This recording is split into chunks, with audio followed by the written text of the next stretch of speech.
सातवीं हमारी VIP seat है हरिद्वार शहर।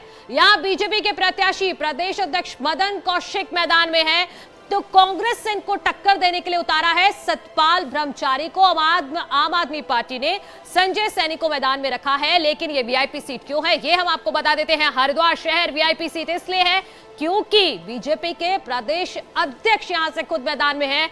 मदन कौशिक यहां पर चुनावी दांव इन पर खेला गया है। हरिद्वार शहर में मदन कौशिक को बीजेपी ने अपना उम्मीदवार बनाया है और इसीलिए ये सीट यहां पर वीआईपी हो जाती है, क्योंकि ये प्रदेश अध्यक्ष खुद यहां से मैदान में है। और हरिद्वार का अगर पॉलिटिकल जियोग्राफी और 2017 और 2012 के नतीजे में आपको समझाती हूं कि 2017 में क्या स्थिति रही थी, हरिद्वार जो जिला है यहां पर क्या स्थिति रही है बीजेपी की। हरिद्वार में 2017 में क्या स्थिति थी वो हम आपको दिखा रहे हैं।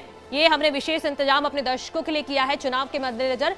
आप देखिए हरिद्वार में 11 सीटें हैं और 11 में से बीजेपी के पास हैं 8 सीटें फिलहाल बीजेपी ने कब्जाई हुई हैं। यहां पर वोट शेयर है 43.54%। यहां पर वोट शेयर है। कांग्रेस के पास 3 सीटें हैं, 31.44% इनका वोट शेयर है 2017 का। वहीं एक बार 2012 में भी देख लेते हैं। 2012 में आप देखिए यहां पर काफी ठीक ठाक स्थिति है 2012 में भी बीजेपी की। आप देखिए 11 में से 5 सीटें बीजेपी ने यहां पे कब्जाई हुई हैं 28.56% के साथ, और कांग्रेस यहां पर 3 सीटें जीती हुई है 29.23%, जबकि अन्य के खाते में 2012 में गई थी यहां पर सीटें। 3 सीटें अन्य के खाते में है 42.21% वोट शेयर के साथ। तो 2012 और 2017 के नतीजे हमने अपने दर्शकों के सामने रख दिए हैं।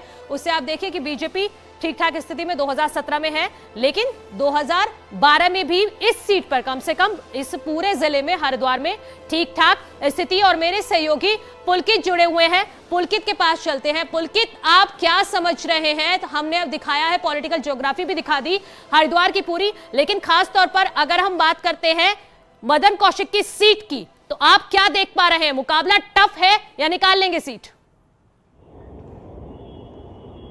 जी बिल्कुल, जाहिर तौर पर हरिद्वार सीट की यदि बात करें तो मुकाबला यहाँ पर टफ है और टक्कर कांटे की बनी हुई है प्रदेश अध्यक्ष मदन कौशिक और कांग्रेस प्रत्याशी सतपाल ब्रह्मचारी के बीच। जैसा कि सब जानते हैं कि जो मदन कौशिक हैं वो 4 बार के बीजेपी से विधायक हरिद्वार से रह चुके हैं और अब 5वीं बार चुनावी मैदान में हैं। लेकिन कांग्रेस ने जो इस बार प्रत्याशी उतारे हैं, जो सतपाल ब्रह्मचारी हैं, वो उनको चुनाव में कांटे की टक्कर देते हुए नजर आ रहे हैं और सभी इस बात को मानकर चल रहे हैं। जो जानकार है वो भी ये लगातार कह रहे हैं कि इस बार जो टक्कर है वो बिल्कुल कांटे की है और जो चुनाव के जो नतीजे होंगे, जो हार जीत का जो अंतर होगा, वो बेहद कम ही वोटों का रहने वाला है। क्योंकि इससे पहले जो 2017 के चुनावों में जो ब्रह्मस्वरूप ब्रह्मचारी को कांग्रेस ने उतारा था, तो क्योंकि वो जमीनी तौर पर इतने जाने माने नेता यहाँ पर हरिद्वार में नहीं है। ठीक है पुलकित, अनुपम जी भी लगातार जुड़े हुए हैं। अनुपम जी, आम आदमी पार्टी भी इस बार मैदान में है। आप आम आदमी पार्टी की क्या स्थिति देख रहे हैं? क्या बीजेपी के लिए नुकसानदायक है या कांग्रेस का नुकसान करेगी?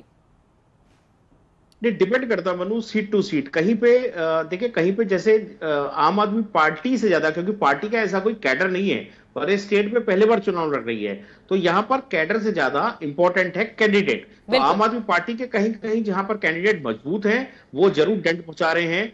और जैसे मैंने कहा, जरूरी नहीं है कि सिर्फ कांग्रेस के वोट काट रहे हैं, वो कहीं कहीं बीजेपी के भी वोट काट रहे हैं।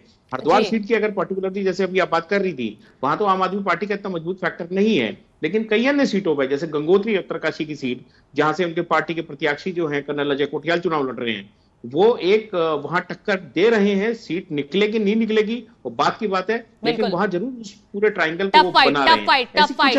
ठीक है, वीआईपी सीट नंबर 7 पर टफ फाइट है।